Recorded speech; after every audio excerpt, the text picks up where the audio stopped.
नमस्कार मित्रांनो, बाळासाहेब पवार बोलत आहे. मित्रांनो, अगोदर खर्च आणि नंतर बचत हा फॉर्म्युला चुकीचा आहे. मित्रांनो, आपल्याला अन्न वस्त्र निवारासाठी पैसे लागतात, कुणीही आणून देणार नाही. ही सत्य परिस्थिती. आपले मुलंसुद्धा आपल्याला सांभाळतील गॅरंटी नाही. आज जर ह्याचं उदाहरण पाहिजे असेल, तुम्ही आश्रमामध्ये जावा. समाजामध्ये काय घडामोडी घडतात हे पुढे आपल्याला पण तसेच दिवस येणार. त्यासाठी सावध पावलं उचला, नाहीतर काय होईल, कळून आपण स्वतःवर नुकसान ओढवून घेतल्यासारखं, स्वतःचा घात केल्यासारखं होईल.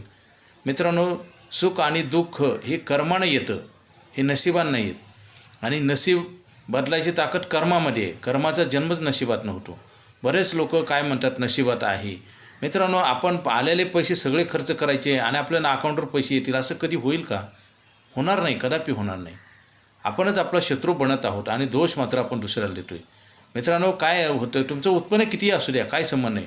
आणि नियंत्रण पाहिजे, विचारावर कंट्रोल पाहिजे. जसं गाड्याला नाही, आपल्या हातात क्लच ब्रेक कशासाठी असतं, दोन दोन. गाडी कुठंही चालली तर हँडल वळवून घेण्यासाठी त्याला स्टेअरिंग असते. तसं आपल्याला परमेश्वरानं मन दिले, भावना दिले, विचार दिले, त्याचा योग्य वापर केला पाहिजे. संयम पाहिजे. बघा, आता काय एकमेकाचं बघून स्पर्धाच लागलेली आहे खर्च करायला. आणि व्यापारी लोकांचं काय, त्यांचा हा व्यवसाय, ते डिस्प्ले लावतात. डिस्प्ले लावलं की तुमच्या मनात वस्तू घ्यावीची वाटतं किंवा एकमेकाची बघून. काय होतं, उद्याचा विचार न केल्यामुळं, अविचारानं जीवन जगल्यामुळेच त्रास जास्त होतो. आता साधी गोष्ट आहे, पैसे निर्जीव आहेत आणि आपल्याला पैशामुळं अडचणी येतात. म्हणजे आपणला पराभव होतो. निर्जीव वस्तू आपला पराभव करते सजीव माणसाला. पैशाची बचत करावी. 10,000 जरी पगार असेल तर 9,000मध्ये भागवा. तसं केलं जात नाही. बघा, आता गेली 35 वर्ष झालं मी LIC 25 वर्षापासून LIC इंडियामध्ये काम करतो आहे. 35 वर्ष झालं पुण्यात येऊन. पूर्वी सायकली इतक्या होत्या रोडला, आता सायकलीच दिसत नाहीत. म्हणजे 35 वर्षात महागाई वाढले का कमी झाले, आणि उत्पन्न कमी झाले का वाढले, लक्षात घ्या. जरी तुम्हाला दिसत असेल जास्त पगार पूर्वीपेक्षा, पण ते महागाईच्या हिशोबाने नाही. आणि आपण खर्च वाढवलेत. आपण सगळ्यात महत्त्वाचं कारण म्हणजे चूक आपली आहे. आपण कुणालाही दोष देण्याच्या अगोदर आपण कुठं चुकलो आहे आणि दुरुस्ती करून ती सुधारणा नाही केली तर काही उपयोग होणार नाही. मित्रांनो, आजसुद्धा खूप त्रासात लोक जीवन जगतात आणि पुढे त्याच्यापेक्षा वाईट त्रास येईल. पूर्वीच्या लोकांनी जी कमाई केली, घर जागा जमीन काय, पूर्वी लोकांनी त्रास घेतलेला आहे. सायकलवर फिरायची लोक. आता पैसे नसताना आपण लोन काढतो, काढू नये असं नाही. म्हणजे उत्पन्न पैसे कमवण्याच्या अगोदर आपण ते कर्ज काढून खर्च करतो. मग पैसे आले की जातात EMIमध्ये. हे सगळा दिखावा आहे मित्रांनो. आणि भौतिक सुखाच्या पाठीमागं लागल्यावर खरं सुख कधीच मिळत नाही.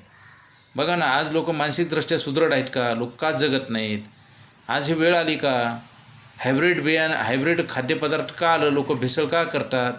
लोक एकमेकावर अन्याय अत्याचार का करतात? गुन्हे का वाढलेत? त्याचं कारण आहे, ह्याचं बेस आहे. मित्रांनो, मुळाशी गेल्याशिवाय आपल्याला ह्या गोष्टी कधी कळणार नाहीत, पटणार नाहीत आणि त्याची सुधारणा होणार नाही. आपण आपला जर विचार केला तरी आपलं आयुष्य चांगले दिवस येतील. आणि बरेच लोक काय, एकमेकाचं चांगलं बघून कधीच करत नाहीत, चुकीचं करतील. आता गोवा गुटखा खाण्यासाठी, चोऱ्या करण्यासाठी, वाईट वागण्यासाठी काही क्लास ट्युशन लावावं लागते का, मला सांगा. मग का केले जातात, कुठून केले जातात? माणूस चुकीच्या गोष्टी लगेच पावलं ॲक्शन उचलतो, चांगल्या गोष्टीसाठी सांगून ऐकत नाही. हे दुर्दैव आहे. पूर्वी लोक समाजाला घाबरायची, आज स्वतःच्या आईवडिलाला मुलं घाबरत नाहीत. भीती नसेल तर काम चांगलं होत नाही, कधीच होत नाही. माणसाला कुठं तर प्रेशर पाहिजे, सत्याचं प्रेशर, चुकीचं नाही. आता बघा, तोंडाला चवीला चांगलं लागते म्हणून आपण हॉटेलमधलं खातो, ते आरोग्यासाठी घातक असतं. आज पैसे कमवले जातात, पूर्ण खर्च केले जातात, कर्ज काढून खर्च केले जातात. उद्या कोण देणार आहे पैसे? हे निसर्गाने दिलेले शरीर, वेळ हा संपत चाललेला आहे. लक्षात घ्या, वाईट दिवस आपण तयार करतो, क्रिएट करतो. आता बचतीचं बघा, LIC इंडिया काय करतं, तुम्हाला पहिली मोठी रक्कम लिहून देतं आणि नंतर पैसे घेतं. बँकेत थोडे पैसे ठेवून मोठी रक्कम जमा होते. म्हणजे बँकेत पहिलं सेव्हिंग, नंतर क्रिएट. LIC इंडिया पहिलं क्रिएट करून देतं, नंतर सेव्हिंग करायची.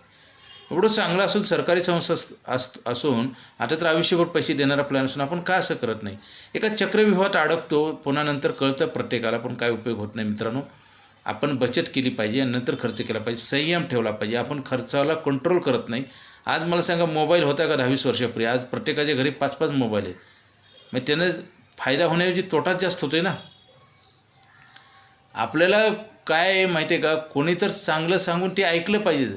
नाहीतर काय होतं, सांगणाऱ्याचा त्रास होतो. बऱ्याच लोकांना होतं ना, आम्ही सांगतो आता परत पॉलिसी करा म्हणून सांगतो. आता लोक ऐकून घ्यायची तयारी नाहीत. लोक म्हणतात लगेच सांगू नका आम्हाला. म्हणजे चांगलं ॲक्सेप्ट करायसुद्धा तयार राहिलं नाही. मित्रांनो, हे दुर्दैव आहे, हे कलियुग आहे, ह्याच्यामध्ये असंच घडणार आहे. प्रत्येकानं आपला बचाव केला पाहिजे. विचारावर सगळं काही घडत असतं. विचारच जर चुकीचे असेल तर कर्म चुकीचं नक्की घडणार. आपल्यालाच पैसे लागणार तर आपणच ठेवत नाही, कर्ज मागायला जातो, म्हणजे बेंडोकाचं काम आहे ना. मोठ्या गरजा आहेत, मुलांचं शिक्षण, पेन्शन आहे, उद्या डिसेबिलिटी डेथ देऊ नको अशा घटना घडल्या तर तुम्हाला उत्पन्न कोण देणार आहे? आणि आज जे आपण अन्न वस्त्र निवारा घेतो त्याचे खर्चाचे रेट वाढणार आहेत का नाही? आपण पैसेच ठेवत नाही. इन्कम थांबेल पण खर्च कधी थांबणार नाही आणि कोणी देणार पण नाही. लक्षात घ्या, वाईट दिवस आपण तयार करतो आहे आणि परमेश्वरानं आपल्याला एवढं वेळ दिला आहे, शरीर दिलं आहे. जसं एखादा व्यवसाय करताना भांडवल लागतं का नाही? भांडवल आपण बँकेकडनं घेतो किंवा काहीतरी करतो.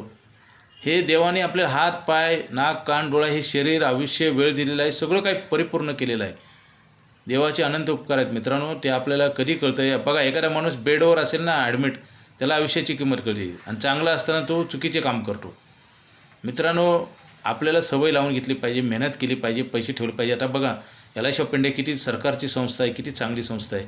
आज 70 वर्ष झालं अशा अविरत सर्व्हिस देते LIC ऑफ इंडिया. आणि अशा कलियुगामध्ये तुम्हाला गॅरंटेड प्लॅन देते LIC ऑफ इंडिया. 8% व्याज कुठंतरी आहे का बचत खात्यावर? कुठंतरी इन्शुरन्स मिळतं का? मित्रांनो, सगळं काही चांगलं आहे, परंतु आपलं ॲक्सेप्ट करायचं तयार राहिलं नाही. जसं मी म्हणलं ना, 35 वर्षापूर्वी मी पुण्यात आल्यानंतर इतक्या सायकली होत्या, आज सायकली बघायला पण मिळत नाही. खरोखर लोक श्रीमंत झालेत का? नाही, अजिबात नाहीत. कर्जबाजारी झालेत. आता हे मोठे मोठे फ्लॅट, टावर, बिल्डिंग असतात, तिथं सगळं कर्ज काढून घेतलं जातं.